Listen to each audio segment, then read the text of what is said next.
Welcome to Business Talk, where we unpack the stories behind the numbers and the policies behind the promises and sometimes the logistics behind the logistics.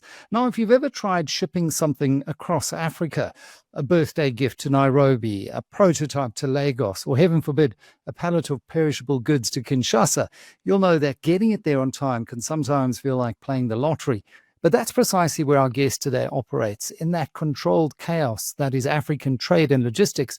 And with the African Continental Free Trade Area, or AfCFTA, promising to make it all a little less chaotic, I think the timing couldn't be better to talk about this. Joining me is Leon Bruwer, who's Managing Director for Sub-Saharan Africa at FedEx, and someone who spent a career ensuring that when someone says it'll be there tomorrow, it actually is. Leon, great to have you on Business Talk. Let's just dive right in. And I think many business owners have heard the acronym AfCFTA. It's a difficult one to pronounce, but couldn't quite tell you what it means at a practical level. So in plain English, what is the African Continental Free Trade Area all about? It's looking at areas of free trade to develop African markets and to make sure that within the African markets we can connect, because we sit within a global part of the world, and Africa is such a gem. Currently, we're only doing close to 800 million on this trade agreement, and we unlock a $3 trillion agreement within all the countries. So it's a very vast way of looking at Africa, but to make sure that the trade agreement or where we are is free trade, if that makes all sense. No, it certainly does. And often, I just returned from a week in Kenya, and often when we talk about how we improve the lot in Africa, it's about how do we lift intra-African trade. If you look at intra-European trade or in the Southeast Asian markets, that intra-regional trade is a much higher percentage of overall trade. In Africa, it's still far too low. So what do you see as the key economic levers or conditions that make this framework a meaningful way to unlock the continent's full potential? I think and I'm in Kenya in the last week of October. I travel quite often in Sub-Saharan, I look after. So for us, it's number one to make sure that the customs unions talk to one another. It's very difficult to move cargo truckloads or vehicles from South Africa to Tanzania, from South Africa to Kenya is too far. But I mean, if you look at close vicinity, they don't talk to one another. So we need to, the EU region is much more advanced than what Africa is when it comes to customs clearance. So we need to look and say, how do we unlock that customs clearance process? Makes it easier for consumers and customers to trade within the area. Number two is also to make sure that fraud is a big thing within Africa. Within EU, you pick it up much quicker than you do it in Africa. We've seen that. And then also the different commodities that move between countries.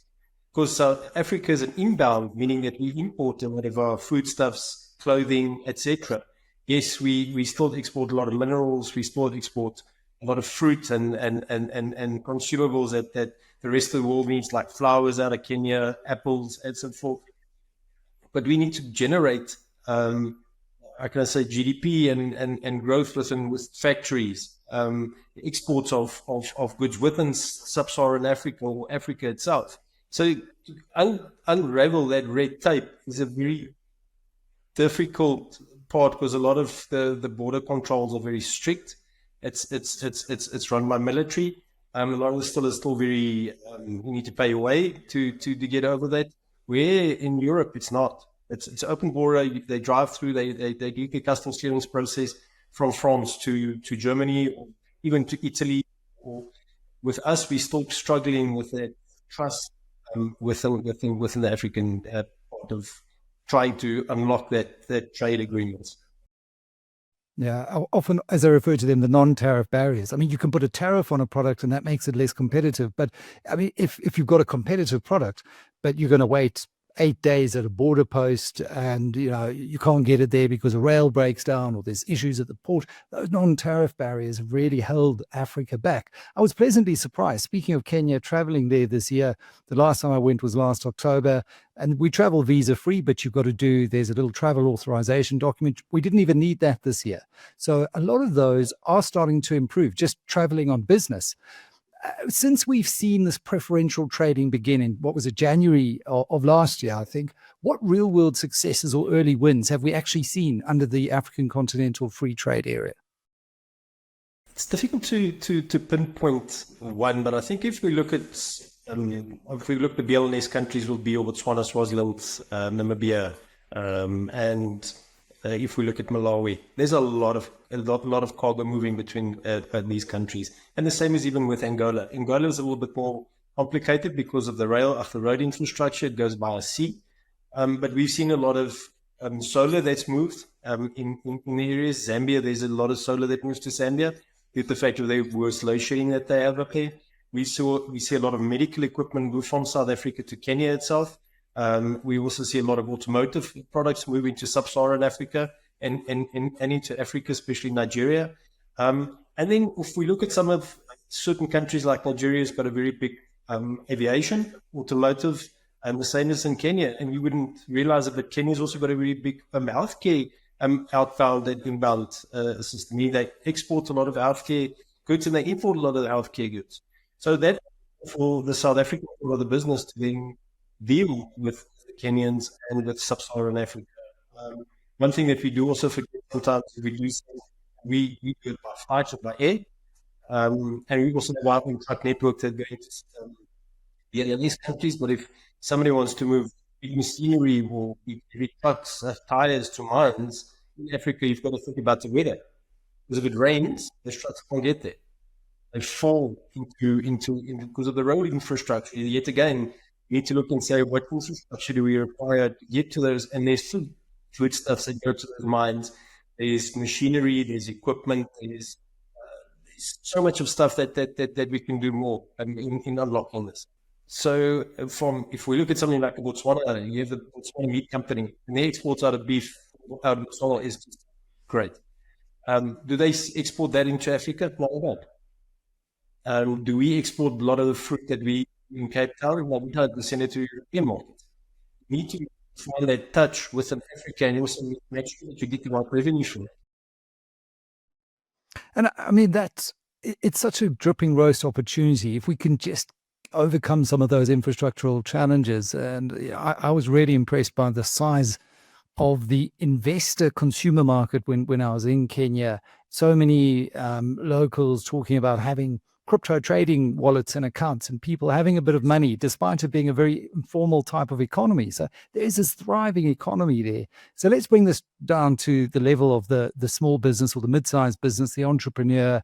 If we are to see the African Continental Free Trade Area fully enforced and functioning as envisioned, what kind of opportunities might open up for South African SMEs and those entrepreneurs and mid-sized exporters that are listening right now? I think if we look at people are concerned if you start saying, well, let's trade in Africa.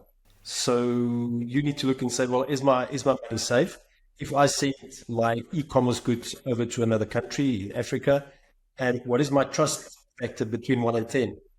If I send my e-commerce goods from South Africa into Europe, what is my trust factor? So we can then create like PayPal, we can create a e-wallet, we can create a wallet that customers can pay in, and to make sure that trust is brought, and then the trade will start happening. And I think that's another thing that we also need to do, because once you get trade involved, you need to get banks involved, maybe not at that level, but if you can create an African type of e-wallet, and within that e-wallet, you can do free trade, maybe up to a certain value, maybe under a certain value, e-commerce will boom. Yeah, I mean, those are all very real concerns. Fraud, fake invoices, dodgy intermediaries. So how does FedEx and how do your systems help manage that trust and payment security challenge beyond what you're just doing in managing the logistics challenge?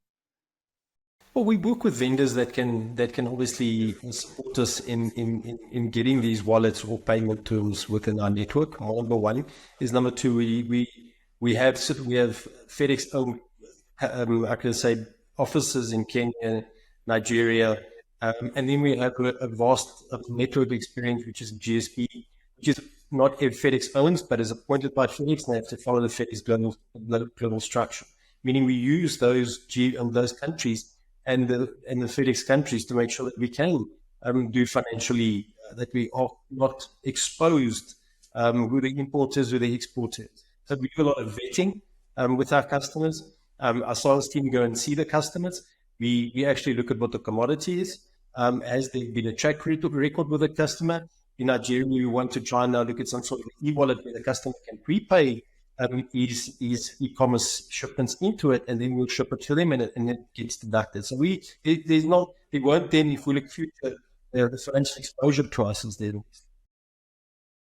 It sounds like one of those solutions that I'm sure many larger corporates rely on. And I think here of a ShopRite going into Africa. But I think one of the hurdles for SMEs, certainly maybe from a mindset or perception perspective, is that they think they might not have those regional networks or export teams that bigger corporates rely on. So how do you work with smaller businesses? I mean, how accessible is this kind of service from a small business perspective if they want to tap into these opportunities? If we're looking, say, for FedEx itself, what we move is we move logistics, right? We move a promise. We don't just move express or whatever the case will be. We look at all parts of how we can build solutions around it with wallets, with integrated solutions. We've just had a call with one of the big customers in the US, and Africa is such a big market for them. Kenya is massive for them, Nigeria, and then we look at Morocco, Senegal, the rest of them, and we need to find a solution really quickly for them because they are using these vendors extensively. So we will come up with a solution where they can integrate with us, pay us up front, and then we will move whatever they need to do. And I'm sure the It's all opportunity. about smart money. Yeah. And given what we're seeing out of the White House and the US kind of taking us back to the pre-depression era of the Smoot-Hawley Act and this new trade war that Trump is fighting, I think everyone's looking for these opportunities to start trading more regionally and maybe not shifting all your production, but kind of you de-risk some of your other markets as well by diversifying. But finally, Leon, I mean, obviously logistics companies like yours, you can smooth the path, but governments still have to paint the road. I mean, from your vantage point, what are the key policy or infrastructure steps that African governments need to take to make this dream of a continental free trade area truly deliver its promise? I need to tread very carefully now because I think I think it's opening the market. Number one, what I was trying to say here is the ease of doing business, the way that the customer unions are into corruption is a very big thing in border posts.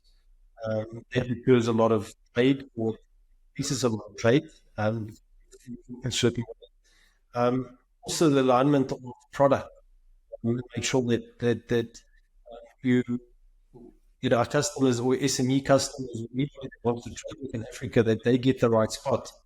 We don't want to export apples to Kenya or bananas to Namibia because they already had it.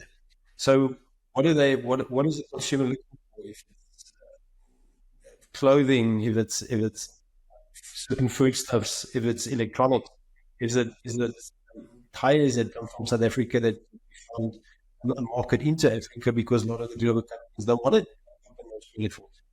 The thing for us is how do we open this market, have collective discussions with the countries that actually want to go within this market, and third of all is then to make sure that you can confident the customer it's insane. You're a global brand. We're not going to run away with your money that you've given us. We're not going to run away with your car. And I think that's just the ease and trust of doing business. For us is to find the solution and say we have a solution in Ghana, we have a solution in Nigeria, we have a solution in Kenya. This is the solution we can offer you, and then it's rest assured in business. Well, I think that's the bottom line. If you're going to do business in Africa, and there are opportunities, as you've just articulated, you've got to do it with a trusted partner and someone who's got networks in the industry, who knows who's done it before, who's paid the school fees. And hopefully one day the dream of this one African market, which sounds so simple, but in truth is actually quite complex, like logistics itself, can start to deliver those fruits of improved intra-African and intra-regional trade. Leon Bruwer, thank you very much, MD for Sub-Saharan Africa at FedEx, for helping us just to understand a little bit more how the African continental free trade era might finally start moving from policy to parcels. You've been watching Business Talk on Business Tech. Thank you.